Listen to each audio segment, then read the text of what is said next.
গ্রামের একটি সাদাসিধে ছেলে সিলভা, যে ছিল গ্রামের সকলের চোখের মণি। কারণ সে যেরকম ছিল শিক্ষিত আর সেরকমই ছিল তার মাথায় বুদ্ধি। কিন্তু হঠাৎ করেই তার সঙ্গে ঘটে যায় এক ভয়ানক দুর্ঘটনা। আর যে দুর্ঘটনার কারণে তার পরিবারের সমস্ত সদস্য মারা যায়। আর তার পরিবারের লোকজন মারা যাওয়ার কারণে সে হয়ে ওঠে অত্যন্ত ভয়ানক একটি ছেলে। এরপর তার আপনজনদের মৃত্যুর প্রতিশোধ নিতে সে চলে যায় শহরে। আর সেখানে গিয়ে সে এমন এমন কিছু প্ল্যান করতে থাকে যে প্ল্যানের সাথে পেরে ওঠে না শহরের তাবর তাবর নেতামন্ত্রী ও পুলিশ অফিসাররাও। এদিকে শহরের এক নামকরা মন্ত্রীর 300 কোটি টাকা ধীরে ধীরে লুট হয়ে যায়, কিন্তু তারা সেই চোরকে ধরতে পারে না। তারা যতবারই বিভিন্ন প্ল্যান করে চোরকে ধরতে যায় ততবারই তারা সেই চোরের কাছে নাকানি চোবানি খায়। তো এইরকমই একটি সাসপেন্স থ্রিলারে ভরপুর সম্প্রতি মুক্তিপ্রাপ্ত তামিল মুভি এক্সপ্লেন করতে চলেছি, যার নাম হিটলার। কথা দিচ্ছি ভাই, যদি মুভিটি আপনি ধৈর্য ধরে দেখতে পারেন তাহলে এই মুভিটি আপনার মাথায় ঘুরিয়ে দিবে। তো আর দেরি না করে ভিডিওটিতে একটি লাইক দিয়ে মুভিটি দেখা শুরু করুন। মুভির প্রথমে আমরা দেখতে পাই প্রচন্ড ঝড় বৃষ্টির মাঝে গহীন জঙ্গলের বুক চিরে একদল মহিলা দিনের শেষে কাজ করে তাদের বাসার দিকে রওনা দিয়েছে। এবং তারা একে অপরকে বলছে যে কাজের শেষে তাদের মালিক তাদের ঠিকঠাক বেতন দেয় না, আর যার কারণে তাদের সংসারে টানাটানি সবসময় লেগেই রয়েছে। এসব কথা বলতে বলতে তারা হঠাৎই এক জায়গায় এসে থেমে যায়, কারণ সামনেই নদী, আর এই নদী পার করেই তাদের গ্রাম। তবে বৃষ্টির কারণে নদীর পানি ফুলে ফেপে উঠেছে, তাই তারা বুঝে উঠতে পারে না যে এই নদী তারা এখন কিভাবে পার হবে। তাদের সাথে একজন প্রেগনেন্ট মহিলাও ছিল, যার খুব শারীরিক কষ্ট হওয়ায় একটি জায়গায় চুপচাপ বসে পড়ে। এদিকে বাসায় তাদের বাচ্চারা তার মায়ের জন্য অপেক্ষা করছে। তারা বাসায় গিয়ে রান্না করার পরই তাদের বাচ্চারা এক মুঠো ভাত খেতে পারবে। তাই এই মহিলারা তাদের বাচ্চাদের কথা ভেবে ডিসিশন নেয় যে যেভাবেই হোক এই নদী তাদের এখনই পার করতে হবে। এরপর ধীরে ধীরে তারা নদীর পাশে একটি গাছের কাছে এগিয়ে আসে। এই গাছের সাথে একটা দড়ি বাঁধা রয়েছে, যে দড়িটা নদীর ওপারে একটি গাছের সাথে বাঁধা রয়েছে। এই দড়ি ধরেই তারা প্রতিদিন চলাচল করে। তবে আজকে পানি খুব বেশি, তাই তাদের মনে ভয় করতে থাকে। তবুও তাদের বাচ্চাদের টানে তারা বাধ্য হয় সেই দড়ি ধরে নদীর ওপারে যাওয়ার জন্য। কিন্তু তারা যখন সবাই সেই দড়ি ধরে নদীর প্রায় মাঝামাঝি চলে আসে, তখন পানির স্রোত এতটাই জোরালো ছিল যে তারা সবাই ওই নদীর পানিতে ডুবে যায়। এরপর কেটে যায় আরো কয়েকটা মাস। সামনেই ভোট, তাই সমস্ত পার্টি তাদের দলের প্রচার করার জন্য নেমে পড়েছে। আর ইনি হচ্ছে বর্তমান মুখ্যমন্ত্রী, যার পার্টির সিম্বল হচ্ছে মুঠো করা হাত। এবং ইনি হচ্ছে এই মুখ্যমন্ত্রীর ভাই, যার নাম রাজবীর, যিনি এবার যদি পার্টি ক্ষমতায় যেতে তাহলে মুখ্যমন্ত্রী হবে। তবে এই রাজবীরের নামে অনেক কেস চলছে, জনগণের অনেক টাকা এনে আত্মসাৎ করেছে। এছাড়াও বিভিন্ন প্রকল্পে সরকার যে টাকা বরাদ্দ করে তার থেকেও এই রাজবীর অনেক টাকা আত্মসাৎ করে নিয়েছে। শুধুমাত্র পার্টি ক্ষমতায় রয়েছে বলে পুলিশ একে ছুতেও পারে না। আর এই রাজবীরের বিপক্ষে দাঁড়িয়েছে বিরোধী পার্টির একজন ক্ষমতাবান নেতা, যার নাম বর্ধন। তো ইলেকশন চলে আসার কারণে রাজবীর তার জমানো সমস্ত কালো টাকা ধীরে ধীরে ভোট কেনার জন্য দেশের বিভিন্ন জায়গায় পাঠাতে শুরু করে। আর সমস্যা শুরু হয় তখনই। রাজবীর যখন কোনো ব্যক্তির হাত দিয়ে ওই কালো টাকা ভাগ করে দেশের বিভিন্ন জায়গায় পাঠাতে শুরু করে, তখন আগে থেকেই কেউ বা কারা যেন সেই খবর পেয়ে যায়। এরপর যার কাছে টাকা রয়েছে তাকে রাস্তার মাঝেই খুন করে সেই টাকা লুট করে সে পালিয়ে যায়। বড় বড় পুলিশ অফিসাররাও তখন খুব চিন্তায় পড়ে যায়, কারণ অলরেডি 3টে খুন হয়ে গেছে। কে করেছে খুন আর কিভাবেই বা করেছে পুলিশ কিছুই বুঝতে পারে না। তখন একজন নামকরা উচ্চ পদাধিকারী পুলিশ অফিসার বা ডেপুটি কমিশনারের হাতে এই কেসের ইনভেস্টিগেশন করার দায়িত্ব দেওয়া হয়, যার নাম শক্তি। তাকে বলা হয় যে শহরে গত কয়েকদিনে 3টে খুন হয়ে গেছে, তবে এই 3 জনের মধ্যে কোনো ব্যক্তি ভদ্র ছিল না। তারা সবাই এক একটা গুন্ডা, কিন্তু এই মৃত ব্যক্তিরা কেউই একে অপরকে চেনে না এবং তাদের মধ্যে কোনো রকম কানেকশনও নেই। তবে যে এদের মেরেছে সে একটা নির্দিষ্ট রিভলভার ব্যবহার করেছে, যেটা রাশিয়ায় তৈরি। তাই পুলিশ অনুমান করছে যে এই 3 জন ব্যক্তিকে মারার পিছনে কোনো একজন ব্যক্তিরই হাত রয়েছে। শক্তি তখন এই কেস ইনভেস্টিগেশন করা শুরু করে। অন্যদিকে আমাদের আরেকটি ছেলেকে দেখানো হয়, যার নাম সিলভা, যে কাজের খোঁজে গ্রাম থেকে শহরে এসেছে। আর এখানে তার একটা বন্ধুও রয়েছে, যার নাম রুবেল। তো সিলভা রুবেলের বাসায় এসে ওঠে, কিন্তু রুবেল সিলভাকে থাকতে দিতে চায় না। সে সিলভাকে বলে যে তার বাসায় জায়গা খুবই কম, এখানে সে অন্য কাউকে থাকতে দিতে পারবে না। সে যেন কালকের মধ্যে অন্য বাসা ঠিক করে সেখানে চলে যায়। সিলভা রুবেলকে বলে যে সে কালকে কোথাও যাবে না, 1 মাস সে রুবেলের বাসায় থাকবে, আর এর মধ্যেই সে যে কোনো একটা কাজ জোগাড় করে নিবে, আর তারপর সে অন্য বাসা ঠিক করে সেখানে চলে যাবে। রুবেল এই কথা শুনে তার ইচ্ছে না থাকা সত্ত্বেও শেষমেশ সে সিলভাকে তার বাসায় রাখতে রাজি হয়ে যায়। পরদিন সকালে সিলভা রেডি হয়ে এই শহরে কাজের খোঁজ করতে বের হয়। এদিকে এই শহরে অন্য আরেকটি মেয়ে থাকে, যার নাম সারা। তো সকাল 8টায় অ্যালার্ম বাজার পর সারা তাড়াতাড়ি ঘুম থেকে উঠে কোনো রকম রেডি হয়ে তার অফিসে যাওয়ার জন্য বেরিয়ে পড়ে। এদিকে তার ট্রেনের টাইম হয়ে গেছে, তাই সে খুব দ্রুততার সঙ্গে ট্রেন ধরার জন্য প্ল্যাটফর্মের সিঁড়ি দিয়ে নামতে থাকে। আর তখন তার পায়ে বেঁধে সিলভা সিঁড়ির উপর পড়ে যায়। তারপর গড়াতে গড়াতে একদম নিচে এসে পড়ে। সারা সিলভাকে এসে বলে, আপনি ঠিক আছেন?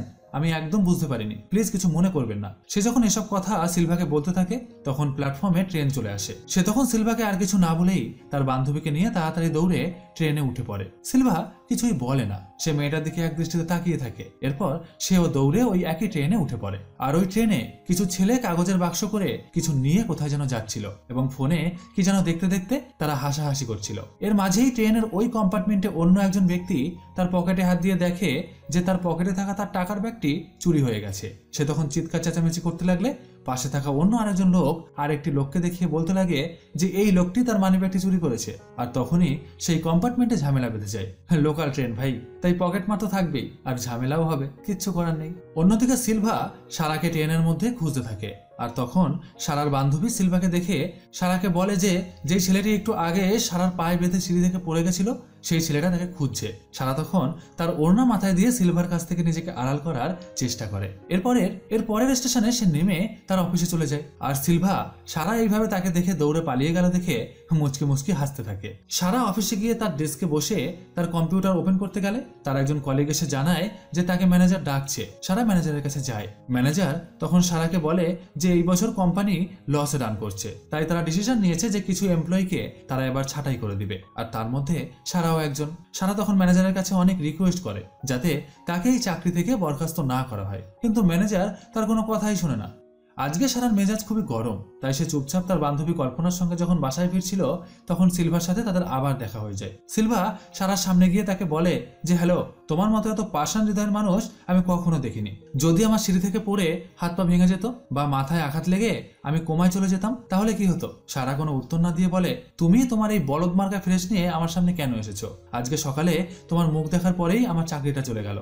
এই কথা বলে সে ট্রেন থেকে নেমে তার বাসার দিকে যেতে লাগলে সিলভা তাকে বলে তোমার মতো মেয়ে আমি কখনো দেখিনি, অ্যাটলিস্ট আমার কপালে যে ব্যান্ডেজটা লাগানো রয়েছে তার দামটা তো দিয়ে যেতে পারতে।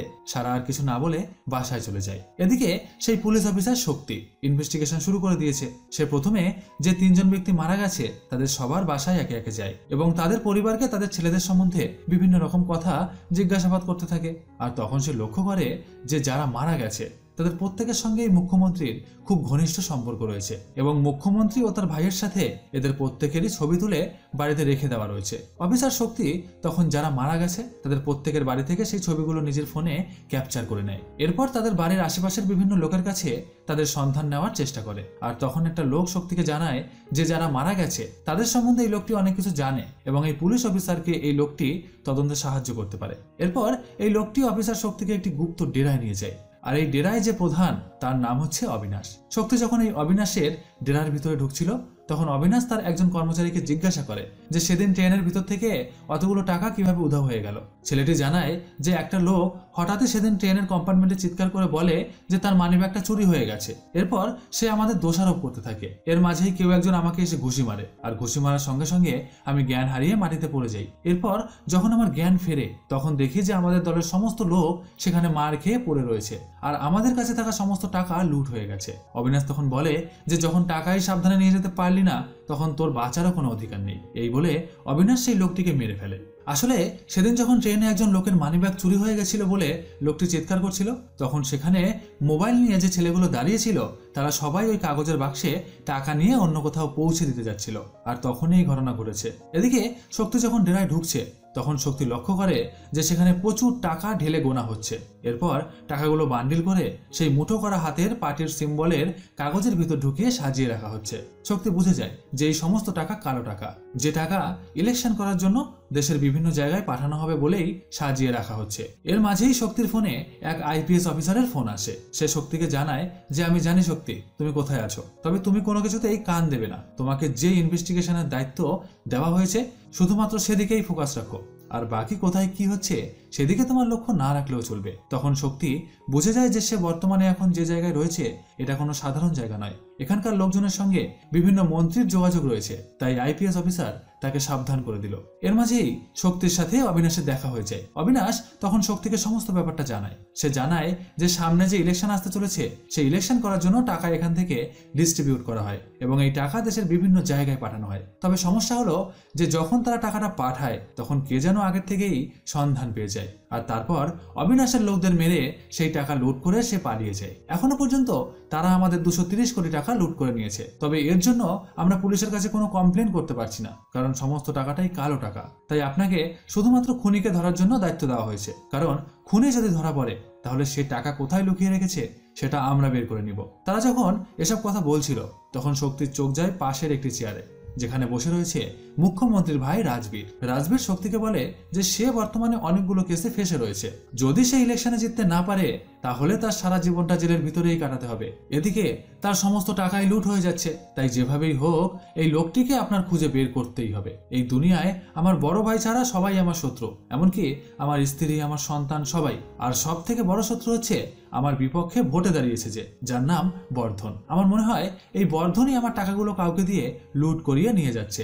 শক্তি সবার কথা খুব মন দিয়ে শোনে আর তারপর সে সেখান থেকে চলে যায়। পরদিন সকালে সারা রেডি হচ্ছিল একটি নতুন কোম্পানিতে ইন্টারভিউ দিতে যাওয়ার জন্য, আর ঠিক তখনই তার বাসার বাহির থেকে কে যেন ম্যাডাম ম্যাডাম বলে ডাকতে থাকে। সারা জানলা দিয়ে নিজের দিকে তাকায় এবং সে লক্ষ্য করে যে তার বাসায় সিলভা ও তার বন্ধু রুবেল এসে হাজির হয়েছে। সারা সিলভাকে বলে, আমার অজান্তে তুমি সেদিন প্ল্যাটফর্মে সিঁড়ি থেকে পড়ে গেছিলে আর সেই কারণে তুমি সোজা আমার বাড়িতে টাকা নিতে চলে এসেছো। তুমি জানো যে আমার আঙ্কেল একজন পুলিশ অফিসার। এই বলতে বলতে সে সিলভার কাছে আসে এবং সে সিলভাকে বলে যে তুমি এখনই এখান থেকে যাবে নাকি আমি আমার আঙ্কেলকে কল দিব।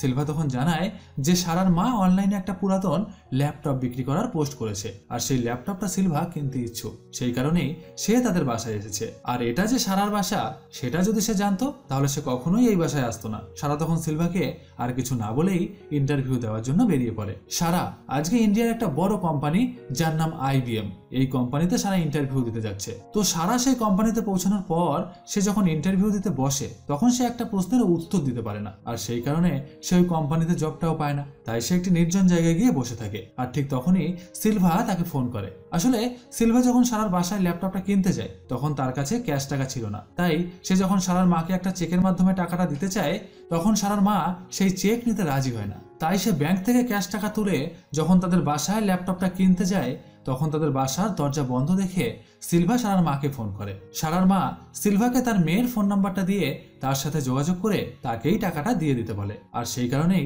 সিলভা সারাকে ফোন করেছে। সারা তখন সে এখন যেখানে আছে সেই ঠিকানাটা সিলভাকে দিয়ে দেয়। সিলভা সারার কাছে যায় এবং গিয়ে তাকে ল্যাপটপের যে টাকা দাম হয়েছে সেই টাকাটা দিয়ে যখন সেখান থেকে চলে আসছিল তখন সারা তাকে পিছন দিক থেকে ডেকে বলে যে একটা টাকার নোট একটু ছেঁড়া রয়েছে। সিলভা যেন সেই নোটটি পাল্টে দেয়। সিলভা তখন সারাকে বলে যে যদি টাকাটা না চলে তাহলে সারা যেন তাকে ফোন করে, তাহলে সে তাকে টাকাটা পাল্টে দিবে। এখন তার কাছে আর টাকা নেই। এরপর সারা সিলভাকে বলে, এই তুমি আসলে কে বলো তো?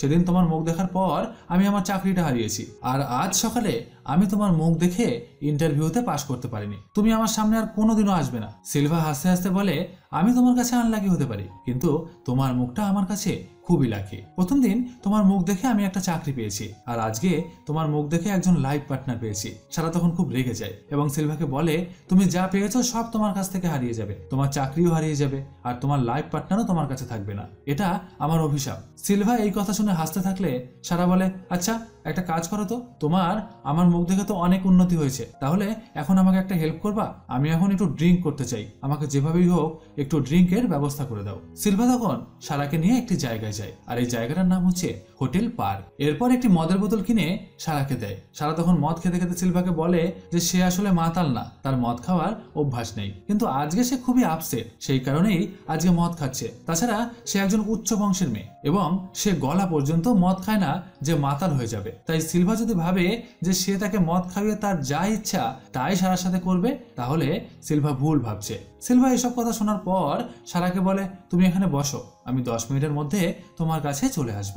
এই বলে সে সারার গ্লাসে মদের বোতলের সম্পূর্ণ মদ ঢেলে দিয়ে সেখান থেকে কোথায় যেন চলে যায়। সারা তখন সিলভার জন্য অপেক্ষা করতে থাকলে আর একটা ছেলে সারার কাছে আসে তার সাথে সময় কাটানোর জন্য, আর তখনই সিলভা এসে ছেলেটাকে ঘাড় ধাক্কা দিয়ে সেখান থেকে তাড়িয়ে দেয়। এরপর সে সারার হাতে একটা গোলাপ ফুলের তোড়া দিয়ে তাকে বলে যে সারাকে সে ভালোবাসে এবং সারাকে বিয়ে করতে চায়। সারাও নেশার ঘরে সিলভার কথায় রাজি হয়ে যায়। সারার মদ খাওয়া হয়ে গেলে সিলভা তাকে যখন তার বাসার দিকে এগিয়ে দিতে যাচ্ছিল, তখন যে ছেলেটাকে একটু আগে সিলভা ঘাড় ধাক্কা দিয়ে তাড়িয়ে দিয়েছিল সে তার দলবল নিয়ে তাদের সামনে এসে দাঁড়ায়। সিলভা সেই সব ছেলেদের আচ্ছা করে ধুলাই করে সারাকে তার বাসায় আগিয়ে দিয়ে আসে। অন্যদিকে শক্তি সেদিন ট্রেনের ভেতর থেকে ওই কাগজের বাক্সে ভরা টাকাগুলো নিয়ে কারা পালিয়ে গেছে সেটা সিসিটিভি ফুটেজে খুঁজতে থাকে। আর এর মাঝে একজন এসে শক্তিকে জানায় যে হোটেল পার্ক বলে একটি জায়গায় সেম রিভলভার আর সেম বুলেট দিয়ে আরো একজনকে খুন করা হয়েছে, আর তারপর তার কাছে থাকা সমস্ত টাকা পয়সা লুট করে নিয়ে চলে গেছে। শক্তির সঙ্গে সঙ্গে ঘটনাস্থলে গিয়ে পৌঁছায়।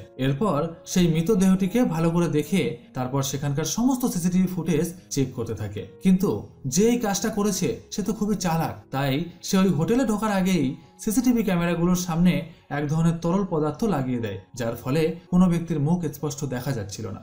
শক্তি গিয়ে মুখ্যমন্ত্রীর ভাই রাজবীরকে এইসব ঘটনা জানায়। সেখানে অবিনাশ উপস্থিত ছিল। এরপর রাজবীরের বিপক্ষে যে ব্যক্তি ভোটে দাঁড়িয়েছে সেই বর্ধনকে সেখানে ডাকা হয় এবং অবিনাশ তাকে জিজ্ঞাসা করে যে কেন সে লোক দিয়ে এই কাজগুলো করাচ্ছে। তখন বর্ধন তাদের জানায় যে এইসব কাজ কে করেছে সে কিছুই জানে না। বর্তমান মুখ্যমন্ত্রী জনগণের জন্য কোনোই কাজ করছে না, তাই সে চায় ভোটে দাঁড়িয়ে লোকের জন্য কিছু করতে। তবে কোনো অসৎ উপায় সে ভোট জিততে চায় না। যদি জনগণ তাকে জেতায় তাহলেই সে মুখ্যমন্ত্রী হবে। এই কথা বলে সে সেখান থেকে চলে যায়। এদিকে পরদিন সকালে সারার কিছু কাজ থাকার কারণে সে যখন ব্যাংকে যায় তখন সে সিলভাকে দেখে যে সে ব্যাংকের পাশে বসে ওই ব্যাংকে আসা অন্যান্য লোকদের টাকা তোলার এবং টাকা জমা দেওয়ার ফর্মগুলি ফিল আপ করে দিচ্ছে, যার পরিবর্তে তাকে তারা কিছু পয়সা দিবে। সারা সিলভাকে দেখে তার কাছে যায় এবং তাকে বলে যে সে সিলভার সাথে একটি আলাদা জায়গায় একটু নির্জনে কথা বলতে চায়। সিলভা তখন সারার সাথে একটি নির্জন জায়গায় যায় আর তখন সারা সিলভাকে বলে যে কালকে আমাকে এক গ্লাস মদ খাইয়ে তোমার যা ইচ্ছা তুমি আমাকে তাই বলেছো, আর আমিও নেশার ঘরে তোমাকে কিছু উল্টোপাল্টা বলে দিয়েছি। সিলভা বলে তুমি গতকাল নেশার ঘরে থাকতেই পারো, কিন্তু আমি যা বলেছি তা আমি মন থেকেই বলেছি। আমি তোমাকে খুব ভালোবাসি সারা। কিন্তু সারা সিলভার কোনো কথাই শোনে না। সে সিলভাকে বলে যে তোমার ফেসটা আমার জন্য খুবই আনলাকি, তাই তোমার সাথে রিলেশনে গিয়ে তোমার প্রতিদিন মুখ দেখতে আমি পারবো না, তাতে আমার জীবনটা পুরা তেজপাতা হয়ে যাবে। এই বলে সে সেখান থেকে চলে যায়। পরদিন সকালে সারা যখন তার মায়ের সাথে বাসার বাইরে বেরিয়েছে তখন সে সিলভাকে কিছু মেয়ের সাথে একটা হসপিটালের ভিতর যেতে দেখে। সারা তাড়াতাড়ি সিলভাকে ফলো করতে করতে সেই হসপিটালের ভিতরে যায় এবং সেখানে গিয়ে দেখে যে সিলভা জোকার সেজে হসপিটালের বাচ্চাদের ওয়ার্ডে গিয়ে নাচ গানের মাধ্যমে তাদের হাসানোর চেষ্টা করছে, কারণ তারা খুবই অসুস্থ, মানসিক দিক থেকে তারা সম্পূর্ণ ভেঙে পড়েছে। আর সেই কারণেই সিলভার এই প্রচেষ্টা। সারার এই বিষয়টা ভালো লাগে এবং সিলভাকে সে মনে মনে পছন্দ করতে শুরু করে। এরপরের দিন সারা যখন আবার অন্য একটি কোম্পানিতে ইন্টারভিউ দেওয়ার জন্য ট্রেনে করে যাচ্ছিল তখন হঠাৎই সিলভার সাথে তার দেখা হয়ে যায়। সিলভা সারার কাছে আসে এবং তাকে বলে যে সারা, যেদিন প্রথম আমি তোমার পায়ে বেঁধে এই প্ল্যাটফর্মের সিঁড়ি থেকে একদম নিচে পড়ে যাই সেদিন থেকে আমি মনে মনে তোমাকে আমার গার্লফ্রেন্ড ভেবে নিয়েছি, তুমি প্লিজ আমার গার্লফ্রেন্ড হয়ে যাও না। সারা তখন বলে আমি তোমার গার্লফ্রেন্ড হতে পারি, তবে আমার একটা শর্ত রয়েছে।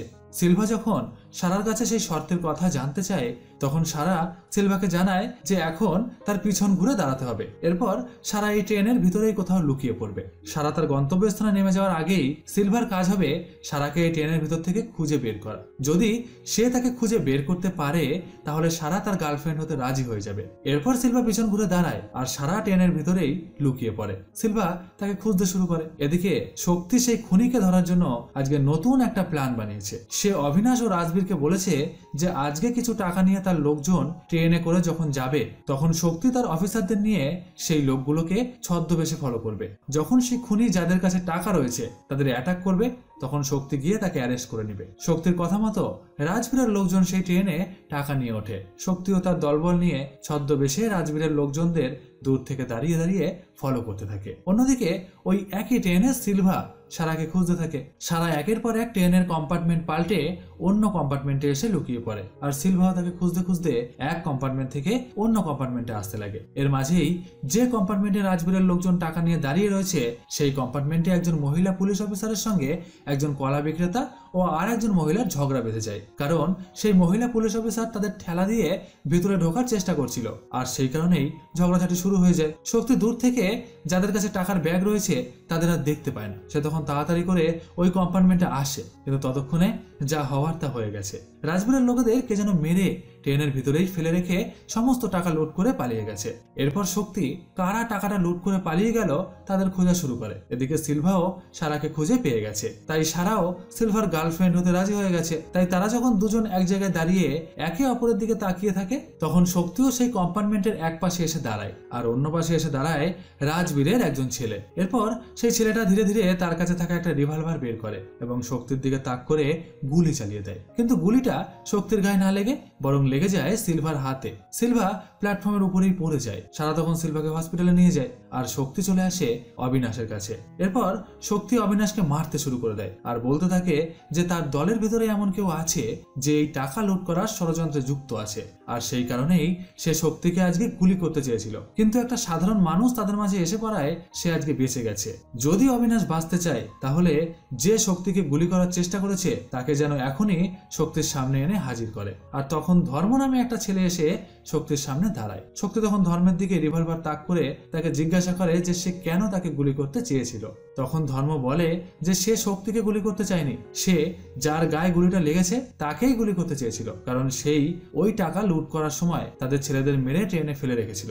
শক্তি তখন ধর্মকে ছেড়ে দিয়ে তার অফিসে চলে যায় এবং সেখানে গিয়ে যেখানে আজকে এই লুটপাটের ঘটনা ঘটেছে সেই প্ল্যাটফর্মের সমস্ত সিসিটিভি ফুটেজ খুব মনোযোগ সহকারে দেখতে থাকে। আর তখন সে দেখে যে এই টাকা লুট করার পিছনে একটা বড় গ্যাং এর হাত রয়েছে, যেখানে বাচ্চা, বুড়ো, মেয়ে, ছেলে সবাই রয়েছে।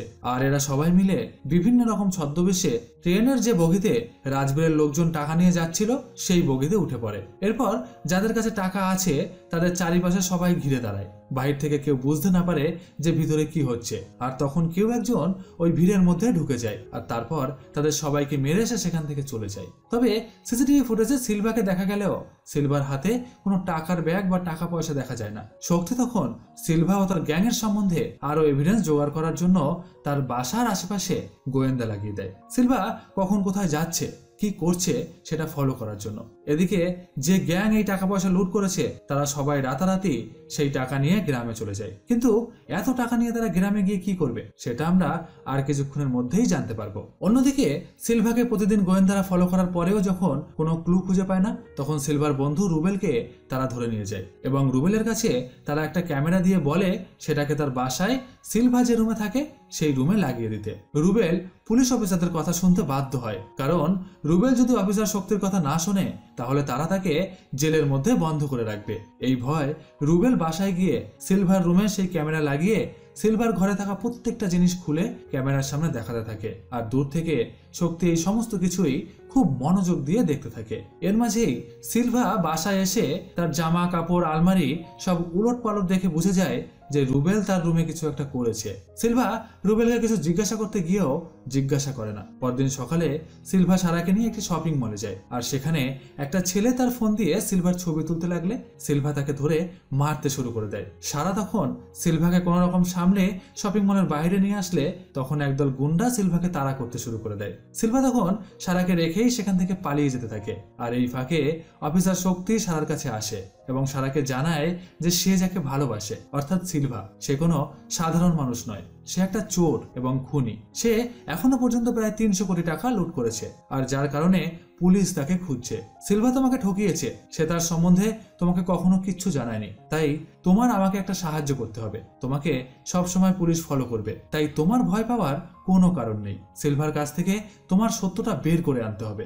যেমন ধরো সে তার রিভলভারটা কোথায় লুকিয়ে রেখেছে, অথবা তার লুট করা টাকা কোথায় রেখেছে এবং তার গ্যাং কোথায় থাকে। এর কোনো কিছু সম্বন্ধে যদি আমরা অল্প কিছু ক্লু পেয়ে যাই তাহলেই আমরা তাকে অ্যারেস্ট করতে পারবো। আর হ্যাঁ, তুমি যে সিলভার সম্বন্ধে এত কিছু জানো সেটা যেন সিলভা কখনোই বুঝতে না পারে। এইসব কথা শুনে সারা মানসিকভাবে ভেঙে পড়ে, এই ভেবে যে সে একটা চোর, খুনি এবং ভুল মানুষকে ভালোবেসেছিল এতদিন ধরে। তাই অন্যদিকে সিলভা সেই সব গুন্ডাদের আচ্ছা করে ধুলাই করে সারাকে নিয়ে বাসায় ফিরে যায়। সারা সেই রাতে ঘুমাতে পারে না, সে কি করবে কিছুই বুঝে উঠতে পারে না। সে যে সিলভাকে খুব ভালোবাসে, তবে এটাও তো সত্যি যে সিলভা একটা চোর, একটা খুনি। তাই পরদিন সন্ধ্যায় শক্তির কথা মতো সারা তার মাথার চুলের ক্লিপে একটা ছোট্ট মাইক্রোফোন লাগিয়ে সিলভার সাথে দেখা করতে যায়। আর এই মাইক্রোফোনের দ্বারাই সারার সাথে সিলভার কি কথাবার্তা হচ্ছে সেটা শক্তি দূর থেকে শুনতে থাকে। সারা প্রথমে গিয়ে সিলভার সাথে নর্মাল ভাবে কথা বলা শুরু করে আর তারপর তার সাথে রোম্যান্স শুরু করে। কিন্তু রোম্যান্স শুরু করতে করতে হঠাৎই তার মাথার চুলের ক্লিপটা খুলে সিলভার পায়ের কাছে পড়ে যায়। সিলভা ধীরে ধীরে সেই ক্লিপটা তুলে দেখে যে একটা ছোট্ট মাইক্রোফোন লাগানো সেই ক্লিপে। সেই মাইক্রোফোনের সামনে গিয়ে হ্যালো হ্যালো করতে থাকে সিলভা। আর তারপর সে সারাকে জিজ্ঞাসা করে যে সারা তার সম্বন্ধে কি সত্যি জানতে চায়। এর মাঝেই রাজবীরের লোকজন রাজবীরের নির্দেশে সিলভার বাসায় গিয়ে পৌঁছায় এবং সিলভার উপর আক্রমণ শুরু করে দেয়। সিলভা তখন সেই সব গুন্ডাদের মারতে থাকে। এর মাঝেই শক্তি তার রিভলভার নিয়ে সিলভার বাসায় ঢোকে আর তারপর সিলভাকে নিয়ে এসে থানায় চলে যায়। আর এদিকে রাজবীরের লোকজন সারাকে রাজবীরের কাছে নিয়ে যায়। এরপর শক্তি সিলভাকে মারতে শুরু করে দেয় আর তার কাছে জানতে চায় যে এই টাকা লুট করা ও রাজবীরের লোকদের খুন করার পিছনে তার হাত আছে কিনা। সিলভা প্রথমে কিছুই বলতে চায় না। আর এর মাঝেই রাজবীর শক্তিকে ফোন করে জানায় যে সারাকে তারা আটক করে রেখেছে। যদি 1 ঘন্টার মধ্যে সিলভা টাকাগুলো কোথায় রেখেছে না বলে তাহলে তারা সালভাকে মেরে দিবে। আর এই কথা শক্তি সিলভাকে জানায়। সিলভা তখন বলতে শুরু করে যে হ্যাঁ, এর পিছনে তারই হাত রয়েছে আর তার হয়েই একটা গ্যাং এই কাজ করছে। প্রথম দিন যখন সারার সাথে তার দেখা হয় সেদিন ট্রেনে যে মানিব্যাগ হারিয়ে যাওয়ার অভিনয় করেছিল সে তারই লোক। আর তারপর সেই কম্পার্টমেন্টে উঠে সিলভা রাজবীরের সমস্ত লোককে মেরে বেহুশ করে দেয় আর তখন তার গ্যাং সেই টাকা নিয়ে চলে যায়। এরপর সারার সাথে সে যখন হোটেল পার্কে তাকে মদ খাওয়াতে নিয়ে গেছিল তখন 10 মিনিটের জন্য সিলভা সারাকে রেখে কোথায় যেন চলে যায়। আর তখনই সেই হোটেল পার্কে একটা মানুষকে সে খুন করে তার গ্যাংয়ের হাতে সমস্ত টাকা তুলে দিয়ে আবার সারার কাছে গিয়ে তাকে ভালোবাসার কথা জানায়। আর ঠিক এইভাবেই সেদিনও যেদিন শক্তি রাজবীরের লোকজনদের দূর থেকে ফলো করছিল সেদিন তার গ্যাং ওই জায়গাটি ঘিরে ফেলে আর এই ফাঁকে সিলভা সেখানে ঢুকে পড়ে। এরপর রাজবীরের সমস্ত লোককে সে মারতে শুরু করে দেয় আর তারপর তার গ্যাং টাকা নিয়ে সেখান থেকে চলে যায়। শক্তি তখন সিলভাকে জিজ্ঞাসা করে যে সে টাকাগুলো কোথায় রেখেছে এবং সেই রিভলভারটি বা কোথায় লুকিয়ে রেখেছে। তাছাড়া রাজবীরের সাথে তার কি শত্রুতা যার কারণে সে রাজবীরের সঙ্গে এইরকম কাজ করছে। সিলভা তখন বলে যে সারাকে রাজবীর যতক্ষণ না ছেড়ে দিচ্ছে ততক্ষণ আমি এইসব প্রশ্নের কোনো উত্তরই দিব না। তখন শক্তি সিলভাকে রাজবীরের ডেরায় নিয়ে যায় আর সিলভাকে রাজবীরের লোকজন হাতে পাওয়ার পর সারাকে তারা ছেড়ে দেয়। সারা ধীরে ধীরে শক্তির গাড়িতে গিয়ে উঠে বসে পড়ে আর সেখানে বসেই অঝোর নয়নে কান্না করতে থাকে। এদিকে রাজবীরের লোক সিলভাকে মারতে শুরু করে কিন্তু সিলভা প্রথমে কিছুই বলে না। তাই তারা সিলভাকে পানির ভিতর চুবিয়ে ধরে আর তখন সিলভা মনে মনে ভাবতে থাকে সেই কথা। আজ থেকে কয়েক মাস আগে সিলভার ছোট বোন অন্যান্য মহিলাদের সঙ্গে জঙ্গলের ভেতর থেকে কাজ করে ঝড় বৃষ্টির দিনে বাসায় ফিরছিল। তখন নদীর মাঝে অন্যান্য মহিলাদের সাথে সেও ডুবে মারা যায়। সিলভা তার বোনের এবং তার গ্রামের অন্যান্য মহিলাদের মৃত্যু মেনে নিতে পারে না। তাই সে সেই গ্রামের প্রধানের কাছে যায় আর তখন সে জানতে পারে যে এই নদীর এপার থেকে ওপার ব্রিজ তৈরি করার জন্য মুখ্যমন্ত্রী টাকা পাঠিয়েছে। তবে সেই টাকা তার ছোট ভাই রাজবীর এবং কন্ট্রাক্টররা আত্মসাৎ করেছে আর সেই কারণেই এই নদীর উপর থেকে যে ব্রিজ হওয়ার কথা ছিল সেই ব্রিজ হয়নি। আর তাই প্রতি বছরের মতো এবছরও বৃষ্টির দিনে মানুষ এই নদী পার করতে গিয়ে তাদের জীবন হারিয়ে ফেলছে। সিলভা তখন কোর্টে যায় রাজবীরের বিরুদ্ধে মামলা করতে। তবে রাজবীর এতটাই শক্তিশালী ও ক্ষমতাবান ছিল যার কারণে কোনো উকিলই তার বিরুদ্ধে দাঁড়াতে সাহস পায় না। আর তখন সারার বাবা যে একজন নামকরা উকিল ছিল সে সিলভার হয়ে কেস লড়তে রাজি হয়, কিন্তু সে কেসটা লড়তে পারে না কারণ একদিন সে যখন রাস্তা দিয়ে যাচ্ছিল তখন রাজবীরের লোকজন তাকে একটা লরি চাপা দিয়ে মেরে ফেলে। এদিকে সিলভার বাসায় গ্যাস শেষ হয়ে যাওয়ার কারণে তার বাসায় যখন গ্যাস সিলিন্ডার নিয়ে একটা লোক যায় তখন সে ইচ্ছা করে সেই গ্যাস সিলিন্ডার তার বাসার ভিতর বাস্ট করে দেয় আর যার কারণে সেদিন তার পরিবারের সবাই মারা যায়। সিলভা তখন আর তার রাগ সহ্য করতে পারে না, তাই তার গ্রামের সমস্ত লোকজন নিয়ে সে একটা গ্যাং তৈরি করে। এরপর সে প্রতিশোধ নিতে এবং সারা ও তার মাকে সেফ রাখার জন্য এই শহরে আসে। আর এখানে আসার পর রাজবীরের শত্রু বর্ধনের সাথে তার আলাপ হয় আর তখন বর্ধন তাকে রিভলভার জোগাড় করে দেয় এবং সিলভাকে বিভিন্ন উপায়ে সাহায্য করতে থাকে।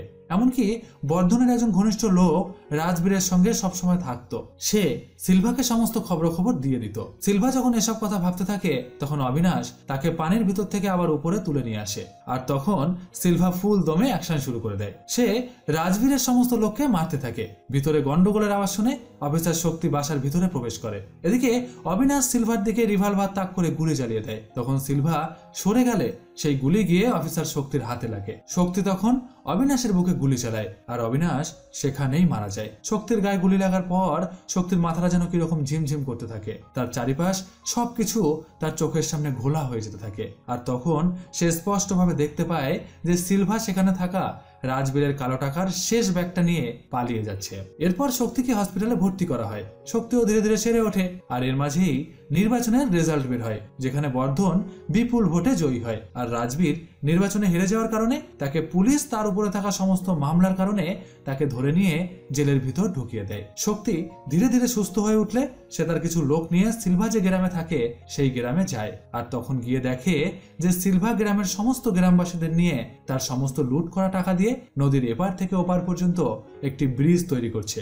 এবং গ্রামের সমস্ত লোককে সারা নিজের হাতে রান্না করে খাওয়াচ্ছে। শক্তি ধীরে ধীরে সিলভার কাছে যায় এবং তাকে গিয়ে বলে যে তুমি কি ভেবেছো যে তুমি এখানে পালিয়ে এসে বেঁচে গেছো? সিলভা তখন বলে যে স্যার, বেঁচে গেছি মানে আপনি কি বোঝাতে চাইছেন? আমি তো কোনো অপরাধ করিনি, কারণ আমি যে টাকা লুট করেছি তার সমস্তটাই কালো টাকা, তাই সেই টাকার বিরুদ্ধে কেউ কোনো কমপ্লেনও জানায়নি। তাহলে আপনি কিসের ভিত্তিতে ধরে নিয়ে যাবেন? শক্তি তখন বলে তুমি যে খুনগুলো করেছো এবং তোমার কাছে যে রিভলভারটা রয়েছে সেই রিভলভার আর খুনের অপরাধেই তোমাকে আমরা ধরে নিয়ে যাব। না স্যার, আমি তো কোনো খুন করিনি। আর আপনি যে রিভলভারের কথা বলছেন সেই রিভলভারটা তো অবিনাশের। অবিনাশ তো সেদিন সেই রিভলভার দিয়ে আপনার হাতে গুলি চালিয়েছিল। তাই যদি কোনো কেস করতে হয় তাহলে অবিনাশের নামেই কেস করতে হবে। কিন্তু দুঃখের বিষয়, অবিনাশ তো এখন আর বেঁচে নেই। এই বলে সিলভা হাসতে থাকে।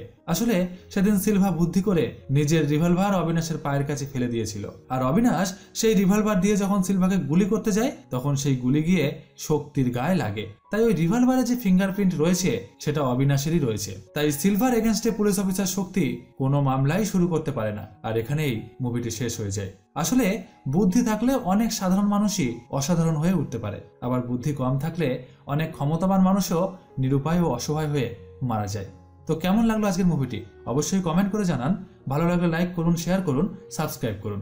খুব শীঘ্রই আবার আসছি নতুন আর একটা ভিডিও নিয়ে। ততক্ষণের জন্য সবাই খুব ভালো থাকবেন। টাটা।